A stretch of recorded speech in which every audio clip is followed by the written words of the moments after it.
Hi everyone! Welcome again to my channel. And today's video guys ay mag-headcut tayo ngayon ng ebony.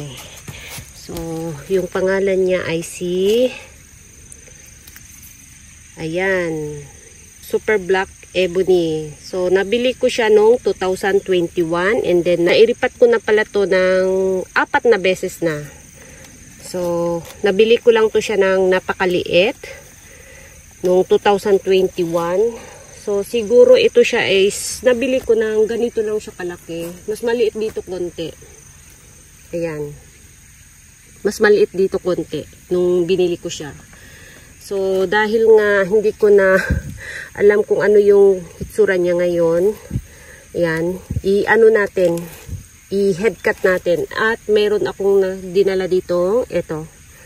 So, instead na gunting yung gamitin natin, ito yung gusto kong gamitin ngayon. Yan. Tapos, magriripat din ako ng ito. Yung mga babies ko. Ito yung mga pinakaunang seeds propagation ko. Ito na sila ngayon. Para silang si cabbage rose tingnan, diba? Ayan. So, yung mother plant nito ay si Golden Glow. Meron ako ditong nilagay na Golden Glow. Ayan. Square yung pot niya. Ito yung baby ni Golden Glow. Propagation from leaf. Ayan. So, ibang-iba yung ano nila guys. Yung dahon nila. So, ito siya medyo tabain yung dahon. Itong si Golden Glow. Pero itong na i-propagate ko sa sa buto ay manipis yung dahon nila. Ayan, manipis. Para silang talaga si cabbage rose. Ayan, kung nakita ninyo, 'di ba? Para siyang si cabbage rose. Ayan. Tapos yung mga cabbage rose ko ay namatay na. Namatay na sila lahat. Ngayong summer na to. So, wala nang natira. Eto na lang yung natira. So, ayaw ko nang mag-alaga ng cabbage rose kasi mayroon na akong bagong version ng cabbage rose. Ayan. Diba? Kamukha sila ni cabbage rose. So, matapang sila sa summertime.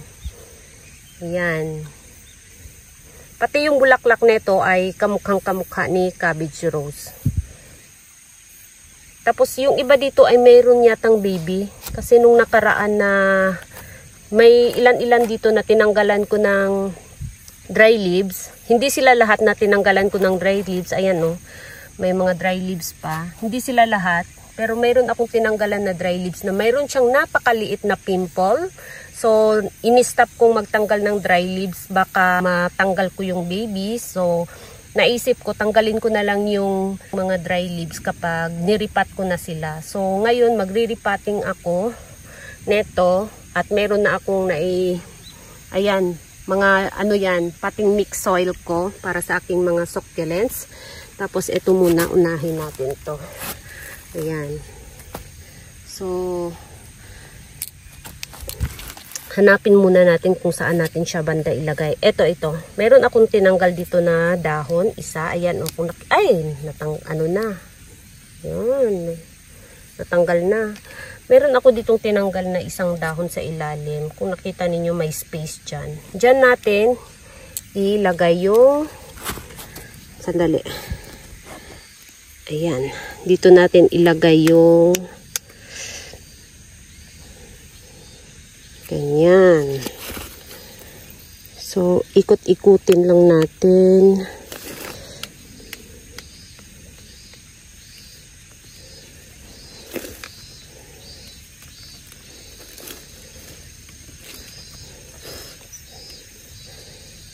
So, ayan. Ganyan lang guys.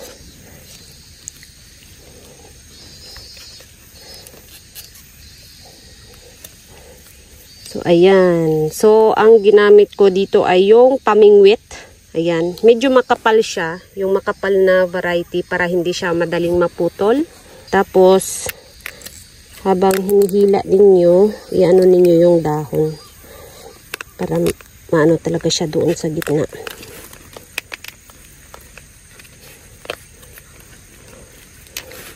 And then, ayan. Tapos, i-cross nyo lang. Ayan. Parang italik nyo lang. Tapos hila. Medyo ano siya guys. Mag-gloves tayo para hindi tayo masugatan sa kamay. Ayan, meron ako ditong gloves para iwas sugat. Ara, yan, tapos na. Yan. So, tingnan natin. Tadaan! Ayan, napakalaki ng kanyang, sa gitna. No, napakalaki. Napakataba ng kanyang stem. Tapos ito. Tapos ito guys, ano lang natin to, antayin lang natin siyang mag-ugat. Siyempre, magtanggal tayo ng ilang dahon. So, tanggalan natin ngayon na. Para may yung ugat. Ay, dito maglabas ng bagong ugat. Ayan, yung tinanggalan natin ng dahon. At mayroong itim yung baka hindi na to siya pwede i-propagate. Ayan, baka ito pwede. Tingnan natin, subukan din natin i-propagate siya sa dahon. Ayan. So, kailangan yung pagtanggal ng dahon ay sunod-sunod. So, ito yung nasa ibabaw. So, yung pinakaibabaw yung ating tanggalin. So, parang siya, tanggalin yung dahon. Ayan. So, sana mag-success tayo, no?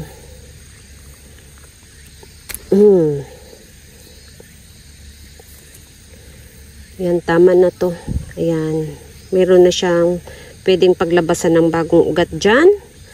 Tapos, ilagay lang natin dito. Ayan. Dito muna natin siya ilagay. So, ang gawin natin, antayin lang natin siyang maglabas ng bagong ugat. Tapos, saka na natin siya itanim. Ayan, patayo. Kasi, din siya dito, diba? Nakatayo din siya dito. So, dapat patayo, hindi siya pa ganon. Dapat pa ganon pa rin. Ayan. Tapos dito rin, magtanggal din tayo dito ng mga dahon sa ibabaw. Ayan, ang nipis ng dahon nito.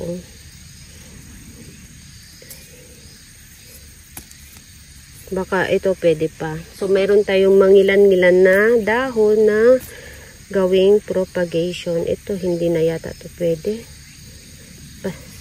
Subukan lang natin. Yung mga tinanggal nating tingin natin ay pwedeng i-propagate. Itabi natin, baka mag-anak. Ayan. Okay na siya. Ay, mayroon siyang Kita niyo, may pimple na maliit. Ayan. Diba? Napakaliit na baby. Baka yan guys, mag-success yan. So, ito, wag nating ilagay sa kung saan siya dati nakalagay. Hindi natin siya pwedeng ibalik ulit doon kasi magkaka-sunburn. Kasi ito dito banda ay hindi siya nakaka-receive ng sunlight. Itong nandito sa gitnang dahon. So, dito lang yung pwedeng matamaan ng sunlight. So, ito dahil kapag matamaan to ng sunlight, itong pinakagitna ay magkakaroon ng sunburn. So, ilagay natin siya sa lugar na hindi siya ma-direct sa sunlight. So, dito natin siya ilagay para hindi siya magkaroon ng sunburn dito sa ilalim. Ayan. Indirect sunlight pero maliwanag. Ayan. Dito siya sa ilalim. So, dito yung pwesto niya. Ayan. So, ayan lang guys. Antayin lang natin siyang magkaroon ng bagong baby dyan. Kung magkaroon man. Kasi parang pangit yung mga dahon niya. So, tingnan natin kung magkaroon siya ng bagong babies. Tapos, yung ating pinutol ay dito lang muna siya. Ayan. Ito siya, hindi siya magkaka-sunburn kasi itong ibabaw ay talagang nakaka-receive naman talaga siya ng sunlight. Tapos itong mga dahon, ilagay din natin doon sa ilalim kung saan nakalagay yung ayan. Dito natin siya ilagay. Dito natin siya ihilera. So mayroon ditong bakante. Ayan, may bakante dito banda. So dito natin siya ilagay. Huwag muna natin siyang ibaon sa lupa katulad nitong mga iba kong ginawa. Kasi hindi pa siya nag-dry itong ay dito. So antayin muna natin siyang mag-dry. Saka na natin siya ibaon sa lupa. Ayan. Dito muna siya pansamantala ng mga ilang araw. Saka na natin siya tanim. Tapos ito, dahil nangitim na siya, so hindi na to siya pwede. Itapon na natin. Ayan. Tapos mayroon nga pala ako ditong pinropagate na ano. Ayan.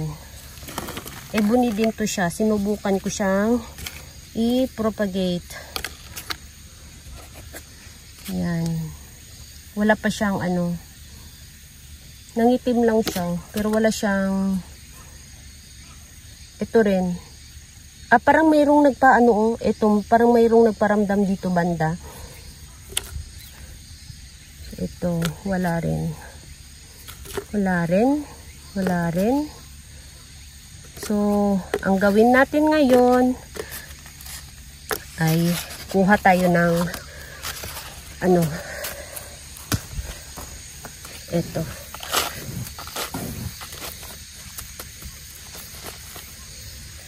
Tapos, balik tayo dito. Ayan. Itanim natin to. Itong mayroon ng ugat, itanim natin. Sana yung isa na mayroon, ito. Kasi mayroong nagparamdam na pimple dyan sa gilid. Parang hindi kita sa camera, pero mayroon. Ayan. Tapos ito, mayroon na ring ugat.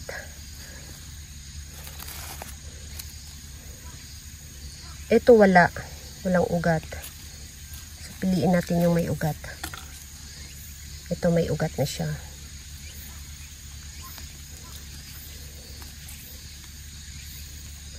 So ayan, yung iba ay hindi pa nagkaroon ng ugat, pero dahil may space, i-ano na rin natin.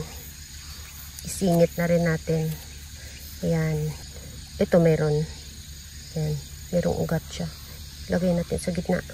So, antayin lang natin to magkaroon ng baby. Ayan. Tapos, siguro, kapag umabot na ng 6 months, tapos walang lumabas na baby, puro ugat lang, ay i-ano na natin, i-give up na natin kasi ugat lang siya ng ugat at hindi siya magkakaroon ng baby. Tapos, ito, dito na siya. Ayan. Tapos, meron ako ditong mga iba pang mga dahon. Ayan, oh. Ito siya si Rejoice. Si Rejoice yata to. Ayan. Ito siya si Rejoice. Ito, dito. Nag-ano to siya, namulaklak siya, and then nagtanggal ako ng mga dahon sa flower stalk. Tapos, ayan na siya. So, yun lang guys. Tapos, ito, itabi ko muna. Ayan. Dito muna siya. Tapos, ngayon, mag-start na akong mag-repotting nito. Ayan, magtanggal tayo. Tingnan natin kung meron ba siyang baby. Maghanap tayo ng baby. Ang daming dry leaves, oh. Ayan. Lumabas na yung baby. Tapos meron pa isa. Ayan, oh. Manipis sa ilalim. Ayan. Kaya, in-stop ko magtanggal ng mga dry leaves. Baka matanggal yung mga babies. Kaya, hindi ko tinuloy na magtanggal ng mga dry leaves. Ito, ayan, tinanggalan ko to ng dry leaves, kaya napakakunti na lang ng dry leaves niya. Ayan. Ayan, oh, may mga na, spider web. Ayan. Napakatigas na ng lupa, guys, at yung mga ugat niya ay nagiging brown na, so wala na siya masyadong bagong ugat, kaya naisipan ko siyang i-repot ulit para magkaroon siya ng bagong roots. Ayan. At napakatigas na ng lupa. Ito wala pa. Ayan. So yun lang guys ang ating video for today. Gusto ko lang ma-record yung headcut ko ng aking ebony para makita ko kung ilang buwan bago siya nagkaroon ng bagong roots at kung ano yung magiging future niya, kung magkaroon ba siya ng mga babies or wala, pati yung ating tinanggal na dahon, kung magkakaroon ba siya ng baby. Ayun, gusto ko lang i-record para mayroon akong tingnan in the future. Ayan, thank you so much for watching, and please don't forget to subscribe and like to my channel. Sa hindi pa nakapag-subscribe, please subscribe my channel at i-click nyo na rin ang bell button para ma-update kayo pag nag-upload ako ng bagong video. Thank you so much for watching, and see you in my next video. Bye bye!